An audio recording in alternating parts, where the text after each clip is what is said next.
తెలంగాణ నూతన రాష్ట్ర డీజీపీగా senior IPS అధికారి సివి ఆనంద్ బాధ్యతలు చేపట్టారు. పకడ్బందీ పోలీసింగ్కు సంస్కరణలకు మారుపేరైన ఆయన పోలీస్ ప్రధాన కార్యాలయంలో బాధ్యతలు స్వీకరించారు. ఈ సందర్భంగా పోలీస్ దళాలు ఆయనకు ఘనంగా గౌరవ వందనం సమర్పించాయి. 1991 ఐపీఎస్ బ్యాచ్కు చెందిన సివి ఆనంద్కు క్షేత్రస్థాయిలో అపారమైన అనుభవం ఉంది. గతంలో ఆయన పనిచేసిన ప్రతి చోట తనదైన ముద్ర వేశారు. ఉమ్మడి నిజామాబాద్, కరీంనగర్, వరంగల్ జిల్లాలకు ఎస్పీగా పనిచేసి శాంతి భద్రతల పరిరక్షణలో కీలక పాత్ర పోషించారు. హైదరాబాద్ డిప్యూటీ కమిషనర్ ఆఫ్ పోలీస్గానే కాకుండా ట్రాఫిక్ జాయింట్ కమిషనర్గా నగర ట్రాఫిక్ వ్యవస్థలో విప్లవాత్మక మార్పులు తీసుకొచ్చారు. హైదరాబాద్ పోలీస్ కమిషనర్గా ఉన్న సమయంలో డ్రగ్స్ నియంత్రణపై ప్రత్యేక దృష్టి సారించి డ్రగ్స్ రహిత నగరం దిశగా పటిష్టమైన చర్యలు తీసుకున్నారు.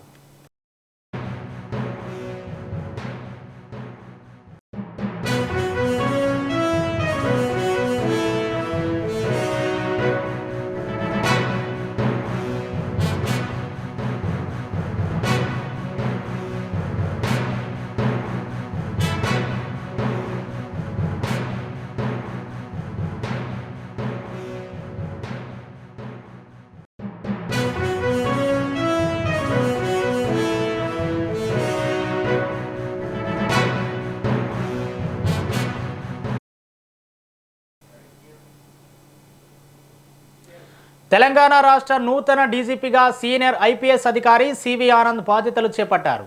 పకడ్బందీ పోలీసింగ్కు సంస్కరణలకు మారుపేరైన ఆయన పోలీస్ ప్రధాన కార్యాలయంలో బాధ్యతలు స్వీకరించారు. ఈ సందర్భంగా పోలీస్ దళాలు ఆయనకు గౌరవ వందనం సమర్పించాయి. 1991 ఐపీఎస్ బ్యాచ్కు చెందిన సివి ఆనంద్కు క్షేత్రస్థాయిలో అపారమైన అనుభవం ఉంది. గతంలో ఆయన పనిచేసిన ప్రతి చోట తనదైన ముద్ర వేశారు. ఉమ్మడి నిజామాబాద్, కరీంనగర్, వరంగల్ జిల్లాలకు ఎస్పీగా పనిచేసి శాంతి భద్రతల పరిరక్షణలో కీలక పాత్ర పోషించారు.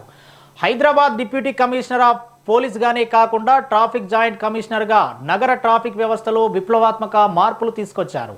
హైదరాబాద్ పోలీస్ కమిషనర్గా ఉన్న సమయంలో డ్రగ్స్ నియంత్రణపై ప్రత్యేక దృష్టి సారించి డ్రగ్స్ రహిత నగరం దిశగా పటిష్టమైన చర్యలు తీసుకున్నారు సివి ఆనంద్.